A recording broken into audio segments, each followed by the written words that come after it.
Havia um jovem que passava as noites sonhando em se tornar o maior guerreiro de sua geração. Mas todas as manhãs ele acordava e não fazia nada, durante anos, até que um velho à beira de um rio fez uma pergunta que destruiu todas as suas desculpas com apenas 7 palavras. Antes que possamos acompanhar a história deste jovem, se inscreva para acompanhar mais histórias como essa. A névoa ainda cobria os vales quando Kendi acordou pela 10ª vez com o mesmo sonho. Ele estava no topo de uma montanha que não conseguia nomear, olhando para um horizonte que parecia pertencer a outro homem. Nas mãos, segurava uma espada que nunca havia empunhado em batalha real, e ao seu redor, o silêncio. Não o silêncio da paz, mas o silêncio pesado daquele que sabe que o tempo passou e que ele ainda está no mesmo lugar. Kendi tinha 26 anos e um sonho que carregava como um fardo. Desde criança, ele havia prometido a si mesmo que se tornaria um mestre espadachim, que fundaria uma escola de artes marciais no vale onde nasceu, que seu nome seria pronunciado com respeito nos vilarejos ao redor das montanhas. Era um sonho genuíno, ardente, real. Havia noites em que esse sonho brilhava tão forte dentro dele que parecia impossível não realizá-lo. Mas as manhãs eram diferentes. As manhãs chegavam com o peso familiar da inércia. Havia sempre uma razão para começar a manhã. O corpo estava cansado. O momento não era perfeito. Faltava um mestre que o guiasse. Faltava equipamento melhor. Faltava um sinal claro de que o caminho era aquele. E assim, entre a grandeza dos sonhos noturnos e a mediocridade das manhãs adiadas, Kendi havia passado anos parado. Não imóvel pelo corpo, mas imóvel pela vontade. Naquele dia, porém, algo foi diferente. Enquanto descia o caminho de terra até o mercado, Kendi passou diante de um velho que ele jamais havia visto naquele vilarejo.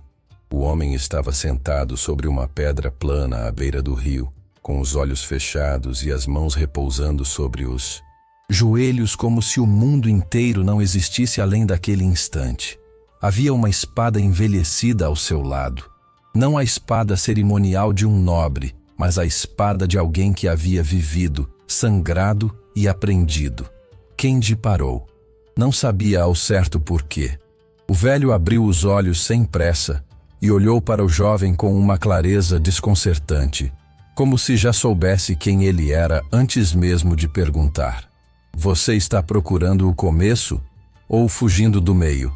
Disse o velho com uma voz calma que parecia vir de dentro da própria pedra.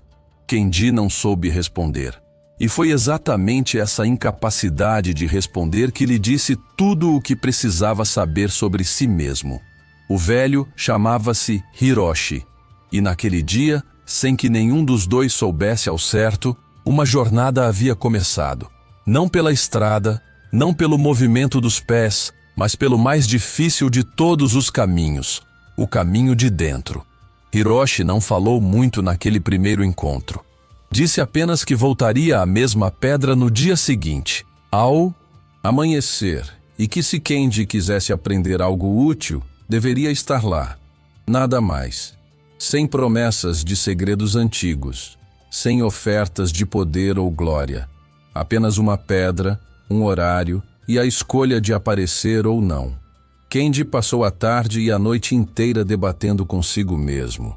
Uma parte dele, a parte que havia alimentado sonhos por anos sem agir, sentia uma excitação repentina, aquela euforia familiar do início de algo novo. Mas havia outra parte, mais silenciosa e mais honesta, que já sabia como essa história costumava terminar. O entusiasmo do primeiro dia queimava rápido. Sem estrutura, sem fundação, sem a disposição de fazer o que é necessário mesmo quando a empolgação evapora, o sonho permaneceria apenas um sonho. Ainda assim, ele foi. O sol ainda não havia tocado o horizonte quando Kendi chegou à pedra. Hiroshi já estava lá, de pé, realizando movimentos lentos e deliberados com a espada. Não os movimentos velozes e dramáticos que Kendi imaginava ver, mas gestos tão pausados que pareciam quase uma meditação em movimento. Cada posição era mantida por longos segundos. Cada transição era feita com uma atenção que parecia consumir o velho por inteiro.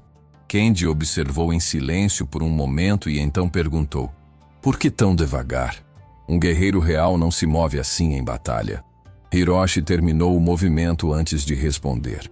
Havia algo ensinador nesse gesto. A recusa em interromper o que estava fazendo apenas porque alguém havia falado.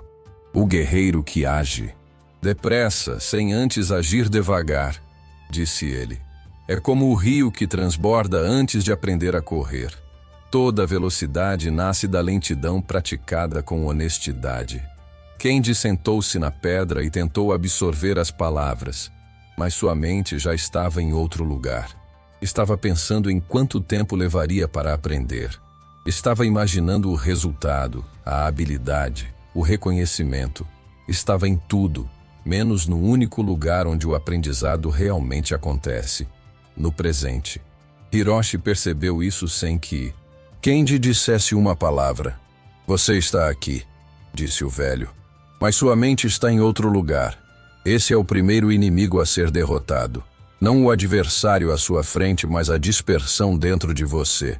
Havia uma sabedoria estoica nessa observação, a mesma que Marco Aurélio registrou em seus diários séculos antes, ao lembrar a si mesmo que o homem perde mais tempo imaginando o futuro e ruminando o passado do que vivendo o único momento que realmente existe. O presente não é apenas o lugar onde a vida acontece. É o único lugar onde qualquer transformação pode começar. E Kendi, naquele instante, sentiu pela primeira vez o peso de quanto tempo havia desperdiçado, vivendo na antecipação de uma vida que nunca chegava porque ele nunca se movia em direção a ela. Nos primeiros dias, Hiroshi não ensinou técnicas. Isso frustrava Kendi profundamente. Cada manhã era a mesma sequência. Chegar ao amanhecer, observar o velho realizar seus movimentos lentos, praticar por conta própria uma única posição básica durante horas e, ao final, receber não uma nova técnica, mas uma pergunta ou uma observação curta que Kendi levava o restante do dia tentando entender. "Por que você quer aprender?", perguntou Hiroshi no terceiro dia. "Para ser um mestre", respondeu Kendi sem hesitar. "Isso é um destino, não uma razão", retrucou o velho. "Tente novamente", Kendi pensou. "Para honrar meu pai, que acreditava que eu tinha talento. Isso é uma dívida, não uma chama", novamente disse Hiroshi. Kendi ficou em silêncio por um longo tempo. E então, com uma honestidade que o surpreendeu, disse: "Porque quando imagino esse homem que quero ser, sinto que sou mais eu mesmo do que sou agora." Hiroshi assentiu levemente, como se aquela resposta fosse a única que merecia ser ouvida. "Guarde isso", disse ele. "Nos dias em que seu corpo recusar e sua mente encontrar razões para parar, será isso, e não a glória, não o reconhecimento, que manterá você em movimento." Havia nessa princípio troca que os filósofos estoicos chamavam de hegemonikon, o centro diretor da alma, a fonte interior de onde toda ação genuína deve nascer. Não a pressão externa, não o medo da vergonha, não a esperança de recompensa, mas o alinhamento profundo entre o que se é e o que se deseja tornar. Os grandes sonhos, quando examinados honestamente, não são desejos de possuir algo externo. São reconhecimentos de algo interno ainda não manifestado. O jovem que sonha em ser um grande deseja guerreiro apenas não a vitória. Ele sente, de alguma forma difusa e poderosa, que existe uma versão de si mesmo capaz de uma disciplina, uma presença e uma força que sua vida atual ainda não revelou. Mas entre esse reconhecimento e a sua manifestação existe um abismo. E esse abismo tem um nome que ninguém gosta de pronunciar: o trabalho diário, sem glamour, sem plateia, sem garantia. Kendi estava aprendendo isso não pelas palavras de Hiroshi, mas pela estrutura dos dias que o velho havia criado ao seu. A disciplina não era ensinada como conceito, era incorporada como prática. E é assim, apenas assim, que ela se torna real. Foi na segunda semana que Kendi encontrou o primeiro muro. O entusiasmo do início havia esfriado. O corpo doía de formas que ele não esperava. As mesmas posições praticadas repetidamente pareciam não evoluir, e uma voz interna, familiar, insistente, perigosamente razoável, começou a sugerir que talvez aquele método fosse lento demais, que havia formas mais eficientes, que talvez Hiroshi não fosse o mestre certo, que talvez o problema fosse não ele, mas as circunstâncias ao redor. Você conhece essa voz. Ela não chega com crueldade ou agressividade. Chega com a suavidade de uma justificativa. Ela não diz que você é fraco. Ela diz que o momento não é certo. Não diz que você desistiu. Diz que está sendo inteligente ao recalibrar. É a voz da procrastinação vestida com as roupas da prudência. Kendi cedeu a ela por 3 dias. Chegou tarde. Praticou com distração.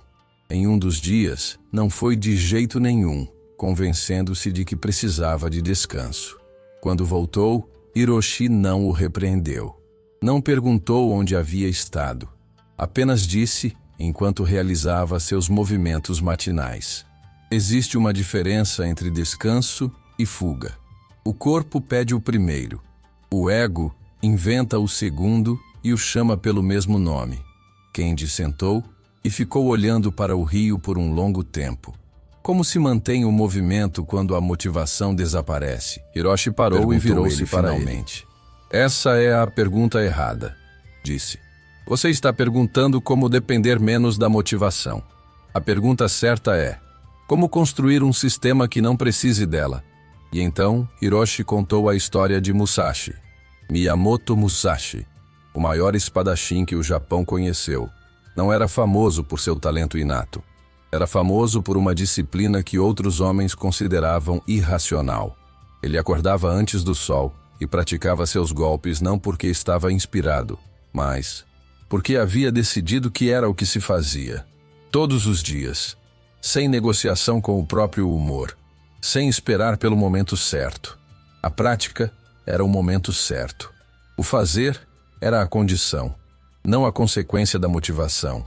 O homem que espera sentir vontade para agir, disse Hiroshi, está confundindo o efeito com a causa. A clareza não vem antes da ação, ela nasce dentro dela. Hiroshi apresentou a Kendi um conceito naquele dia que mudaria a forma como o jovem via todo o seu caminho. Kaizen, disse. O velho, pronunciando a palavra com calma, como se ela fosse ela mesma um ensinamento. Kendi havia ouvido o termo uma vez, vagamente, em conversas de mercado, mas não sabia seu peso real. Kai significa mudança, explicou Hiroshi. Zen significa melhor. Juntos, eles não descrevem uma revolução. Descrevem algo muito mais poderoso. A melhoria contínua, um passo de cada vez, todos os dias, sem interrupção. Ele pediu que Kendi imaginasse 2 guerreiros. O primeiro acordava cheio de 12 horas treinando com intensidade máxima. Depois descansava por 3 dias exausto. Treinava novamente com intensidade total. Descansava novamente. O segundo acordava todos os dias, sem excitação particular, e praticava por 2 horas com atenção plena e consistência absoluta, sem falhar um único dia. Após 1 ano, perguntou Hiroshi, qual dos 2 você acha que é o guerreiro mais perigoso? A resposta era óbvia quando colocada dessa forma. Queria que Kendi sentisse, mas o que não era não óbvio, apenas compreendesse. E o que Hiroshi era o motivo pelo qual quase todos os homens com grandes sonhos se comportam como o primeiro guerreiro e não como o segundo.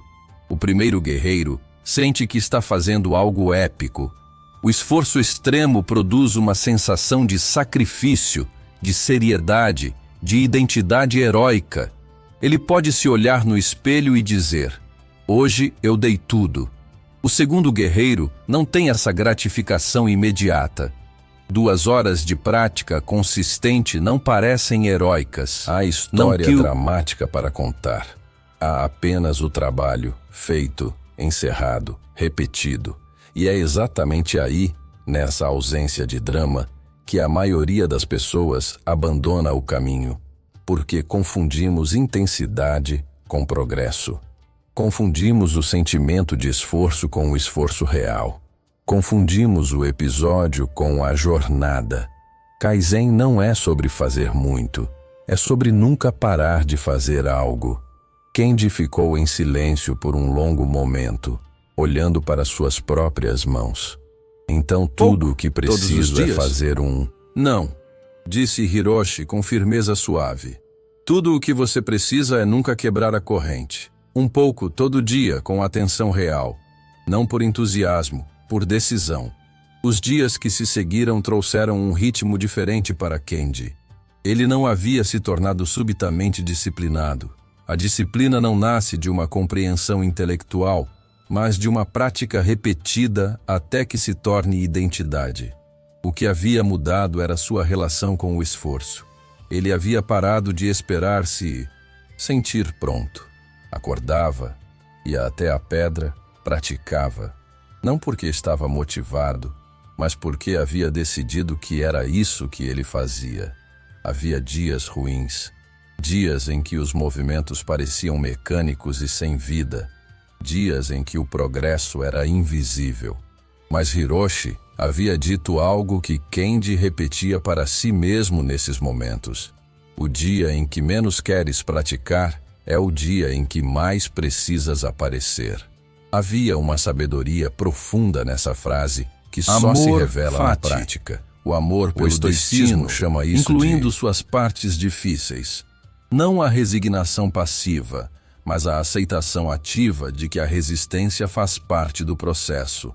Que o dia difícil não é um sinal de que algo está errado, mas uma parte essencial de qualquer transformação real. Hiroshi observava Kendi de longe e dizia pouco. Mas um dia, após a prática, chamou-o para sentar ao lado do rio e fez uma pergunta inesperada. Você notou que suas posições melhoraram? Kendi ficou surpreso. Não havia tão focado no esforço diário que não havia olhado para trás com olhos de comparação. O progresso, disse Hiroshi, raramente é visível quando você está dentro dele. É como crescer. Nenhuma criança acorda e percebe que cresceu durante a noite, mas alguém que a vê após meses reconhece imediatamente. Você é o único que não pode ver sua própria evolução de dentro. Isso tocou Kendi de uma forma que ele não esperava. Havia meses ele havia praticado sem sentir que estava avançando, e sem o feedback visível do progresso. A tentação de desistir havia sido enorme. A maioria das pessoas abandona o caminho exatamente nesse intervalo cego, o período entre o início do esforço e a primeira manifestação visível dos resultados. É o deserto do meio. Não tem o entusiasmo do começo, nem a recompensa do fim. Tem apenas o trabalho, nu, sem glamour, sem testemunhas. Quem atravessa esse deserto não é necessariamente o mais talentoso. É o que aprendeu a confiar no processo, mesmo quando o processo não oferece evidências imediatas de que está funcionando. Uma manhã, Hiroshi chegou acompanhado de outro homem. Era jovem, talvez da mesma idade de Kendi, mas com uma postura que imediatamente transmitia uma habilidade superior. Chamava-se Takeru, e era imediatamente evidente que havia anos de treinamento gravados em cada músculo, em cada gesto, na forma como seus olhos observavam o espaço ao redor. Hiroshi não fez apresentações formais. Disse apenas que Takeru praticaria com eles naquele dia. Kendi sentiu algo que reconheceu com desonesta familiaridade. Inveja. Não a inveja baixa e destrutiva, mas aquela que revela onde você ainda não chegou. Observando Takeru realizar os mesmos movimentos que ele mesmo praticava há semanas, Kendi percebeu o quanto ainda estava distante. Mas então, Hiroshi disse algo para Takeru que revelou uma história que Kenji não conhecia. Mostre a ele onde você estava há 2 anos. E Takeru, sem hesitar, realizou os movimentos com uma lentidão exagerada e descoordenada, imitando um iniciante. A transformação na postura era quase cômica, mas havia algo sério nela. 2 anos atrás, disse Hiroshi para Kenji, Takeru não conseguia manter a posição básica por mais de 30 segundos sem perder o equilíbrio. Hoje, você o vê assim. Não porque ele é naturalmente dotado, mas porque ele nunca quebrou a corrente. Takeru assentiu e então disse algo simples que ficou gravado em Kenji por muito tempo. Eu não me tornei bom porque pratiquei quando queria. Me tornei bom porque pratiquei quando não queria. Há um equívoco fundamental que a maioria das pessoas carrega sobre os grandes mestres, os grandes artistas, os grandes guerreiros. Acredita-se que eles chegaram onde chegaram porque o caminho foi natural para eles, porque a habilidade floresceu sem resistência, porque o talento os carregou. Mas a verdade, quase sempre, é o oposto. O que os distingue não é a ausência de dificuldade, é a recusa em usar a dificuldade como razão para parar. Kenji ficou olhando para Takeru muito tempo depois que ele foi embora, e pela primeira vez, em vez de olhar para alguém mais avançado com a paralisia da comparação, ele sentiu algo diferente, a certeza de que o caminho existia e que, se continuasse, ele também chegaria a algum lugar que hoje não conseguia imaginar. Com o tempo, Hiroshi começou a ensinar Kenji algo que ia além da espada. A maioria dos homens, disse ele certa tarde, falha não por falta de talento, mas por falta de estrutura interior. Eles dependem das circunstâncias para agir. Quando as circunstâncias são favoráveis, agem. Quando não são, param. E assim vivem inteiros à mercê do mundo externo, chamando isso de vida, quando na verdade é apenas reação. Essa era uma das ideias centrais do estoicismo, a distinção entre o que está em nosso poder e o que não está. Epiteto, o filósofo escravo que se tornou um dos maiores pensadores da antiguidade, escreveu que a liberdade real não pertence ao homem livre, mas ao homem que governa a si mesmo. Porque o homem que governa reinos, mas não governa seus próprios impulsos, é o mais profundo dos escravos. Hiroshi ensinava isso não por discurso, mas por estrutura.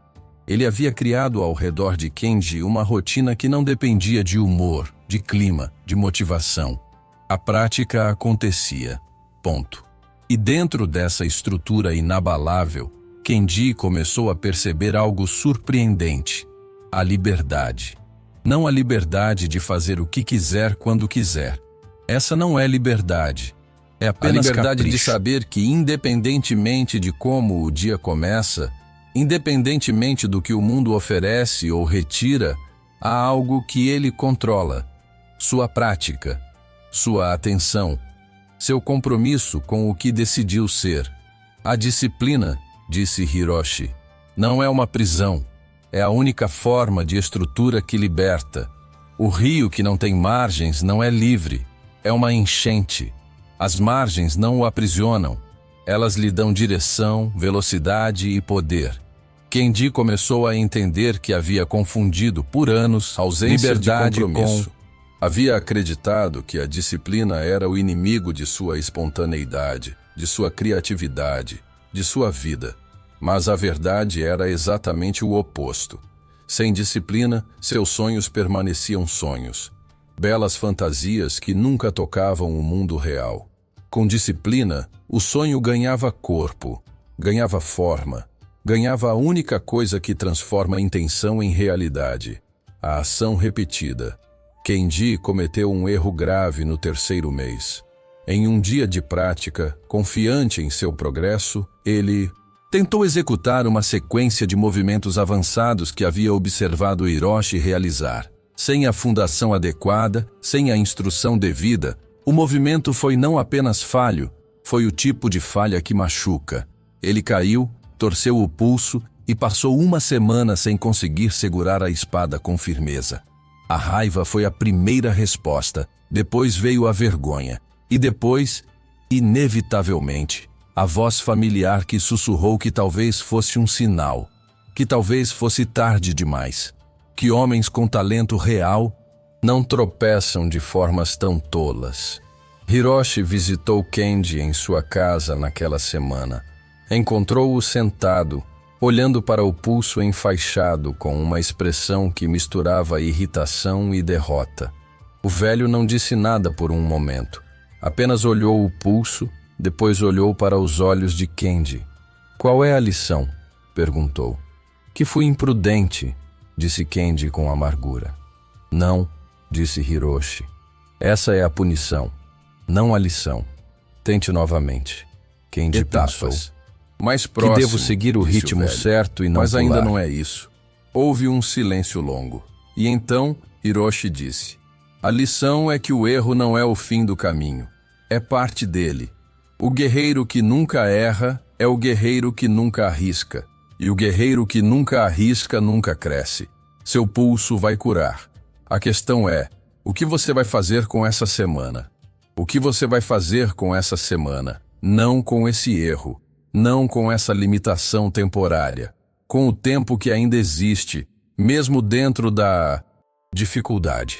Kenji começou a meditar durante aquela semana, a praticar visualização dos movimentos na mente com uma atenção que o corpo não permitia momentaneamente, a estudar a teoria por trás do que havia tentado executar prematuramente. E quando o pulso cicatrizou e ele voltou à pedra, havia algo diferente em seus movimentos. Uma consciência mais profunda do que estava fazendo e por quê. O erro havia ensinado mais do que semanas de prática tranquila. Havia uma pergunta que Kenji havia evitado fazer por meses. Não por falta de curiosidade, mas por um medo difuso de que a resposta perturbasse algo que ele havia construído cuidadosamente. Um dia, porém, a pergunta chegou antes que ele pudesse contê-la. "Mestre Hiroshi, você alguma vez duvidou do seu caminho?" O velho não respondeu imediatamente. Ficou olhando para o rio por um tempo que pareceu longo. "Todos os dias", disse ele finalmente. "Durante os primeiros anos, todos os dias." Kenji ficou surpreso. Havia imaginado que os grandes mestres chegavam a um ponto onde a dúvida desaparecia, onde a certeza os conduzia sem esforço. "A dúvida nunca desaparece completamente", continuou Hiroshi, "mas muda de natureza. No início, a dúvida pergunta: estou no caminho certo? Depois de anos, ela pergunta: estou dando o meu melhor neste caminho? A primeira dúvida paralisa. A segunda aprimora. Há uma distinção crucial nessa observação que separa os que persistem dos que abandonam. A dúvida sobre o destino é infinita nunca está e completamente infrutífera claro. para ninguém, em nenhum momento da vida. Mas a dúvida sobre a qualidade do esforço presente é construtiva. Ela não pergunta se o caminho levará a algum lugar. Pergunta se você está realmente caminhando. Kenji ficou pensando nessa distinção por dias. Quantas vezes havia usado a incerteza sobre o destino como desculpa para não dar o próximo passo? Quantas vezes havia esperado por certeza antes de agir, sem perceber que a certeza é filha da ação, não sua mãe? Os estoicos chamavam isso de katekon, a ação apropriada ao momento presente.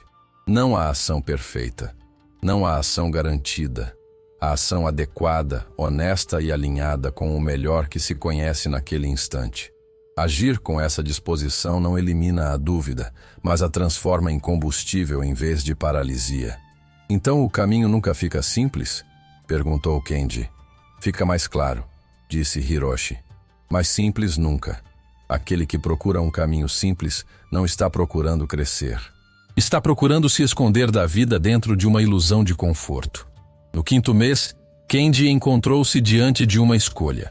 Um mercador da cidade grande havia passado pelo vilarejo e, ouvindo sobre o jovem que treinava diariamente com o velho Hiroshi, ofereceu a Kenji uma posição em sua guarda pessoal, bem remunerada, respeitável, segura.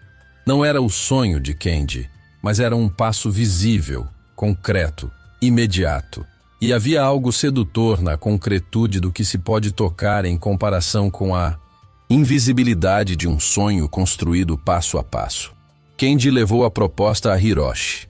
O velho ouviu sem interromper. Quando Kendi terminou, ficou em silêncio por um momento e então perguntou: "O que você sentiria daqui a 10 anos se tivesse aceitado?" Kendi pensou honestamente. Sentiu algo que não era bem resposta, mas era suficientemente claro para guiar. Sentiria que escolhi o que parecia certo em vez do que era meu, disse ele. Hiroshi assentiu. Então você já sabe a resposta. Preciso dá-la. Eu não. Há uma sabedoria nessa forma de conduzir. O verdadeiro mestre não diz ao discípulo o que fazer. Ele cria as condições para que o discípulo encontre sua própria clareza. Porque a sabedoria que vem de fora pode ser contestada, esquecida, distorcida. A sabedoria que emerge de dentro, essa se torna parte do homem. Kendi recusou a proposta do mercador. Não com facilidade, não sem uma noite de dúvida intensa, mas com a consciência de que há momentos em que a escolha certa é exatamente a que parece mais difícil. Não porque a dificuldade seja um valor em si, mas porque às vezes ela é o único caminho que ainda não foi traído pelo medo. Você já se encontrou nessa encruzilhada? Aquele momento em que a vida oferece algo confortável, razoável, aceitável e exige que você abandone o que ainda não é visível, mas é real? Nenhuma fórmula resolve esse momento. Apenas a honestidade sobre o que você realmente é e o que você realmente quer. Com o passar dos meses, a prática de Kendi havia mudado de forma profunda. Não era mais um jovem aprendendo movimentos, era um homem construindo um caráter. A espada havia se tornado um espelho. Cada sessão de prática revelava não apenas o estado de sua habilidade técnica, mas o estado de sua mente, de sua atenção, de sua disposição interior. Hiroshi havia ensinado um dia que os antigos guerreiros japoneses não separavam a prática marcial da prática espiritual. O Budo, o caminho do guerreiro, não era uma coleção de técnicas para derrotar inimigos externos. Era uma forma de vida que usava o desafio físico como laboratório para cultivar qualidades internas: presença, paciência, honestidade, coragem, humildade. O estoicismo ocidental compartilha dessa visão, embora em outra linguagem. Marco Aurélio escreveu que o obstáculo não é o inimigo do progresso, é o próprio caminho, que o que parece bloquear nosso avanço, quando enfrentado com a disposição correta, é exatamente o que nos molda. Kendi havia começado a viver isso de forma visceral. Cada dia difícil era uma oportunidade de ser quem ele havia decidido ser, mesmo quando era inconveniente. Cada momento de resistência interna era um campo de batalha onde o verdadeiro confronto acontecia, não contra um adversário externo, mas contra as partes de si mesmo que preferiam o conforto à transformação.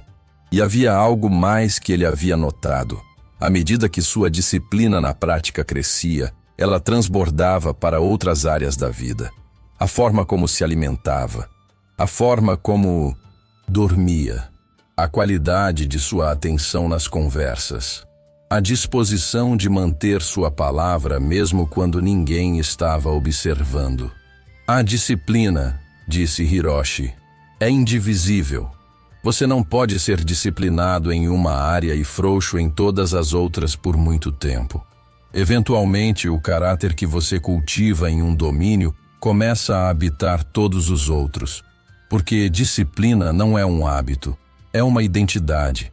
A disciplina não é um hábito, é uma identidade. No último encontro antes de Hiroshi, o velho havia dito que era tempo de continuar sua própria jornada. Os dois sentaram à beira do rio ao entardecer. Havia algo diferente na qualidade do silêncio entre eles. Não o silêncio desconfortável do primeiro encontro, quando Kendi não sabia responder uma pergunta simples. Era o silêncio de duas pessoas que haviam compartilhado algo real. Hiroshi olhou para o rio por um longo tempo antes de falar. Existe uma ilusão que persegue os homens com grandes sonhos, disse ele. A ilusão de que existe um momento de chegada. Um ponto no futuro onde a transformação estará completa, onde o esforço terá valido, onde a paz finalmente virá. Passamos anos correndo em direção a esse ponto imaginário enquanto o único lugar onde a vida acontece, o presente, passa despercebido. Kenji ouviu sem interromper. O Kaizen, continuou Hiroshi, não é apenas um método de melhoria. É uma filosofia de vida. Ele diz que nunca há chegada, há apenas o caminhar, e que o caminhar, feito com atenção e constância, é ele mesmo a recompensa, não a preparação para algo melhor, o próprio algo melhor. Havia um ensino zen que Hiroshi havia mencionado meses antes e que agora retornava com peso diferente. Antes da iluminação, corte lenha e carregue água. Depois da iluminação, corte lenha e carregue água. A vida externa não muda completamente. O que muda é quem você é enquanto a vive. Kenji olhou para as próprias mãos. Elas haviam mudado, não apenas nas calosidades e na força, mas na forma como as carregava. Havia uma dignidade silenciosa nesses gestos que não existia há um ano. O que faço quando você partir? Perguntou ele. Hiroshi sorriu. E foi a primeira vez que Kenji o viu sorrir de verdade. A mesma coisa que fez hoje. E ontem. E antes de me conhecer, você deveria ter feito. Acorda. Vai até o lugar do seu trabalho. Pratica. Vai para casa. Dorme. Repete. Não porque é empolgante, porque é quem você decidiu ser. Eles ficaram em silêncio até que o sol desapareceu completamente atrás das montanhas. Hiroshi partiu na madrugada sem cerimônia. Kenji acordou e foi até a pedra ao amanhecer como sempre fazia. O velho não estava lá. Apenas a pedra, o rio e o silêncio da manhã que esperava ser preenchido com o único tipo de ação que realmente importa. A ação escolhida, livre, disciplinada. Ele praticou sozinho naquele dia, e no dia seguinte, e no dia depois. Meses depois, um jovem do vilarejo vizinho veio procurá-lo.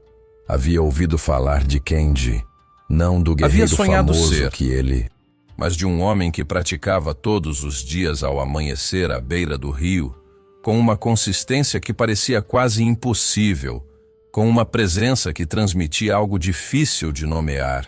O jovem queria aprender. E Kenji, sem grande discurso, sem promessas de segredos poderosos, disse apenas: volte amanhã ao amanhecer. É assim que os ciclos se fecham e se reabrem. O discípulo se torna mestre não quando acumula conhecimento suficiente, mas quando incorpora em si mesmo o princípio que lhe foi transmitido e começa a transmiti-lo pela única forma real de transmissão, o exemplo. Agora, porém, é necessário que esta narrativa fale diretamente a você que a leu. Você tem um sonho, talvez mais de um, e provavelmente, se você for honesto consigo mesmo, sabe que entre onde está hoje e onde quer estar, existe não um abismo de talento, não uma escassez de oportunidade, não uma injustiça irremediável do destino. Existe principalmente a distância entre o que você imagina fazer todos e o os que, dias, quando ninguém está assistindo. Você não precisa de uma revolução.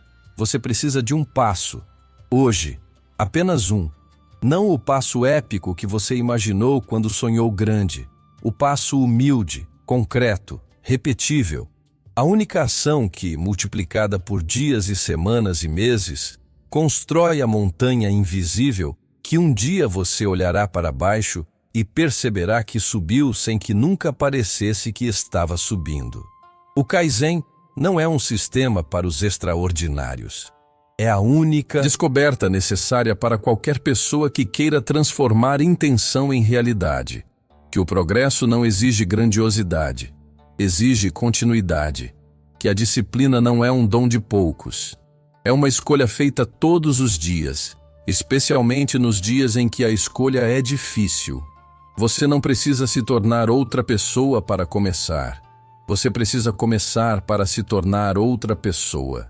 A espada de Kenji não foi forjada em um único golpe de fogo intenso. Foi temperada em 1000 repetições de calor e água. Calor e água. Calor e água. Até que o metal se tornasse algo que o minério original jamais poderia prever. Você é o metal. O fogo é o seu esforço diário. A água é a resistência que o resfria e o fortalece.